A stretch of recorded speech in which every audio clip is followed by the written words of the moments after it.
Within a small diner in Shelbyville, Indiana, RJ awaits the arrival of his father, Richie.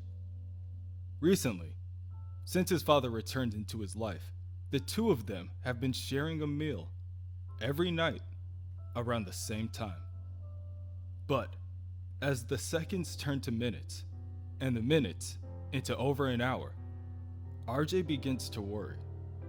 He sends his fifth text to his father to make sure everything is okay.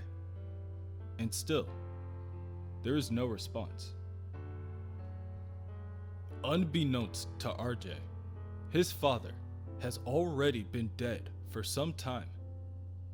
After Richie died, it did not take long for Bucky to clean the crime scene.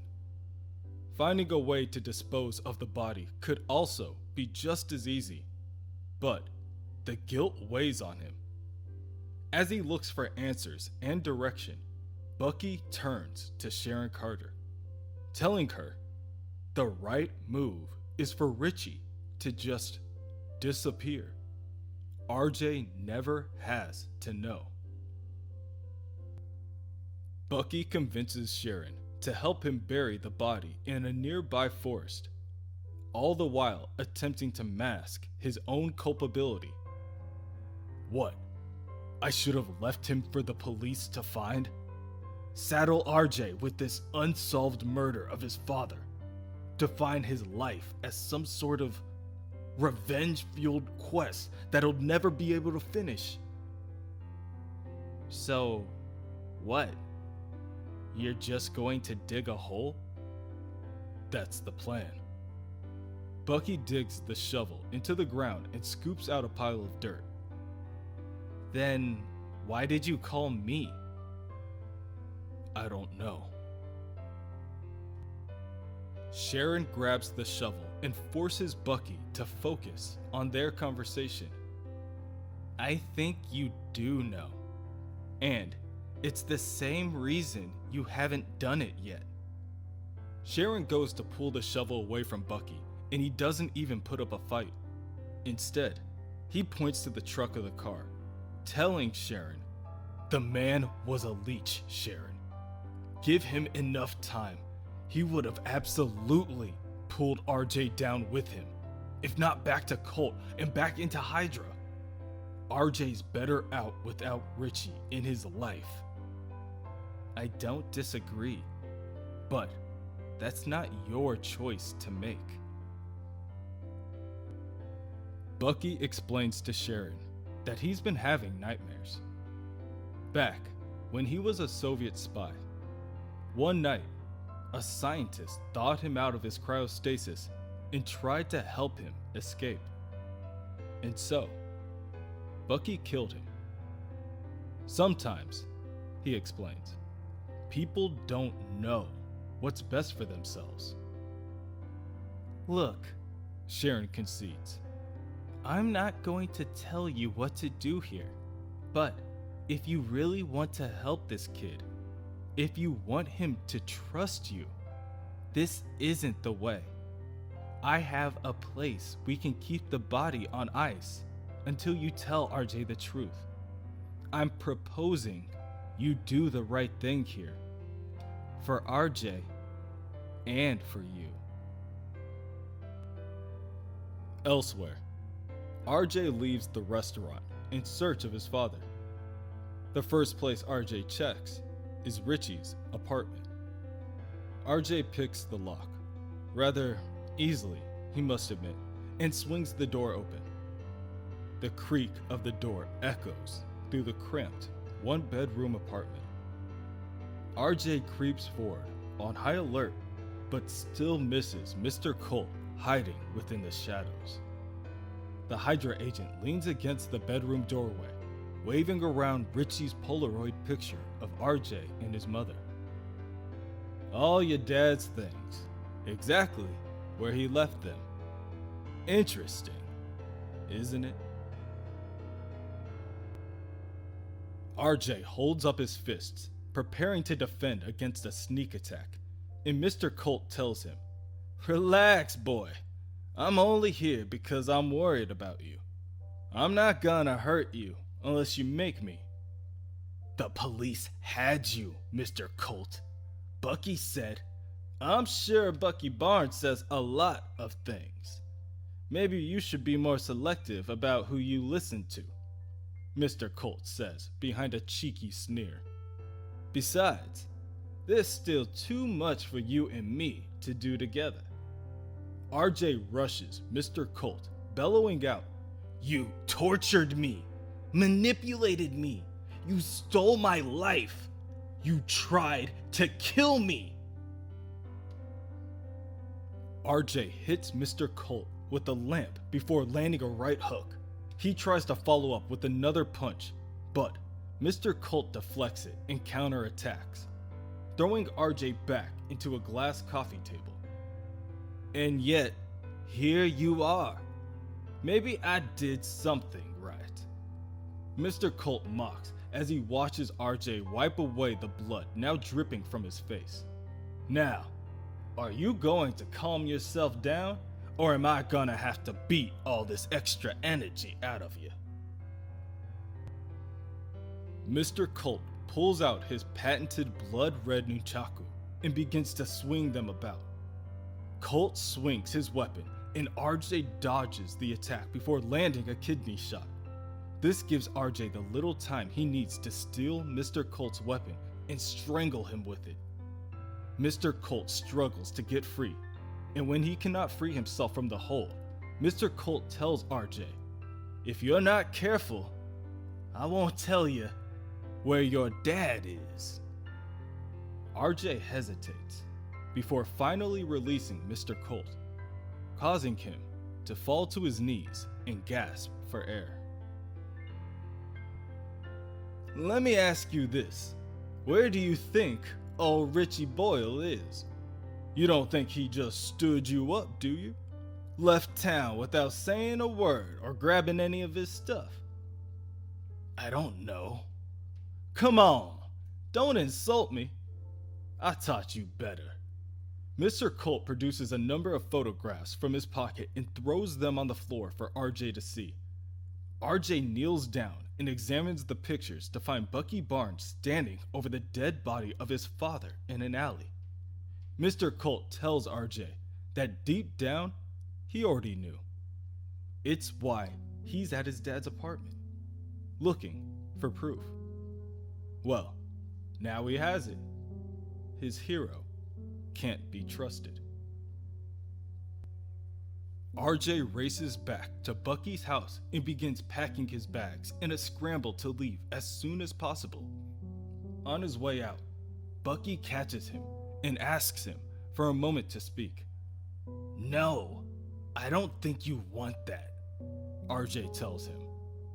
Wait, are you leaving? I'm not staying here.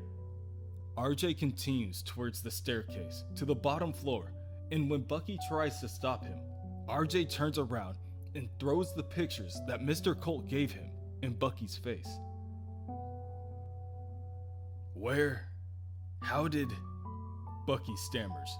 He fully intended on speaking with RJ, but had never expected for RJ to already know. What? RJ asks. He didn't have a convenient excuse of mind control, so he didn't deserve another chance? RJ, listen to me. I don't want to talk to you. I don't want to see you. It was an accident. Bucky stops what he's doing, like a deer in headlights, as he watches the rage transform RJ's face into a scowl. An accident? You hated him!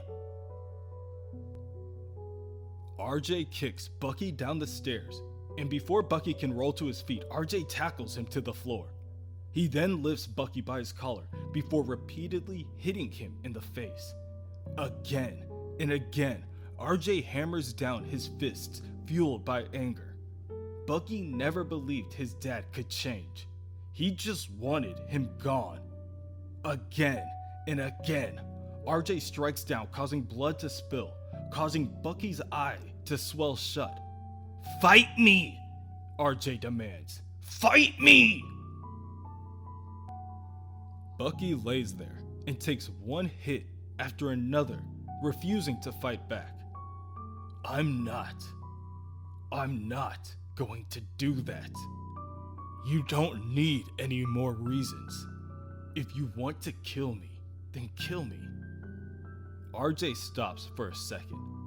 As he regains his senses, he raises his hands and examines them. Blood drips from them. His eyes begin to mirror the action as tears begin to roll down the sides of his face. I'm not a killer. I know, Bucky agrees. RJ walks across the room and grabs his bag. Don't follow me. Don't look for me. I don't ever want to see you again. Bucky sadly obliges, telling RJ, if that's what you really want, I'm sorry. I'm so sorry. This couldn't have turned out any better for us. Later, the rain begins to pour.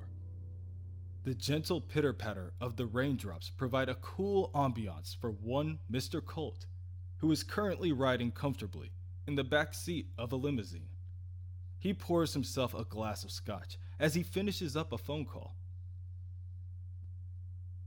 Soon, the boy will return, of his own free will. It's simple, really. I showed him the truth, and he has nowhere else to go. As a street light slowly turns from yellow to red, the limousine comes to a halt. Mr. Colt thinks nothing of it. He sits smugly in the back seat, taking sip after sip, cheering for his own machination in motion, unaware of the shadowy figure slowly growing over the window. At the last second, Mr. Colt looks up to find RJ standing in the pouring rain with a gun pointed directly at him. Before he can react, RJ pulls the trigger. Bullets piece holes into the car like it were paper thin. Time slows down. Seconds drag on until the clip is finally empty. The roaring from the weapon subsides and RJ is left with nothing but the company of the rain.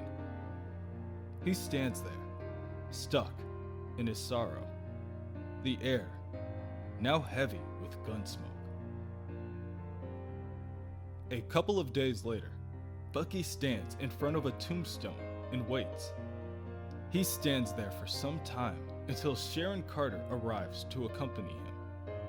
The two look down at the slab of stone, and Sharon tells him, "Shield may no longer be a thing, but that doesn't mean there aren't still people who owe me favors. But I really can't pull those strings again, Bucky." "I know," Bucky tells her as he places his hand on the headstone. I really screwed this one up, didn't I?" "Do you actually want me to answer that?" I know how wrong this could go for him. I've been down that path. Once you're in that place, you just hate yourself so much that you can't imagine how anyone else could ever not hate you. It's the loneliest thing, Sharon. And for a kid, oh God, I just wanted to save him from that. Well, that's the problem, isn't it? Helping someone and saving them are two different things. You can't make someone perfect, Bucky. And you can't be perfect. Sharon is interrupted by the ringing of Bucky's phone. "Who is it?" she asks. "I don't know. It's coming through our scrambled VoIP. Must be someone new." "Are you going to answer?" "I don't know that I should." "Well, you can either learn from this, or you can dwell on it. Either way, Whoever's calling still needs help. Sharon leaves Bucky, and he continues to stare at his phone as it sits there, lit up in his palm. Finally, he answers it and says, "This is Bucky Barnes. How can I help you?"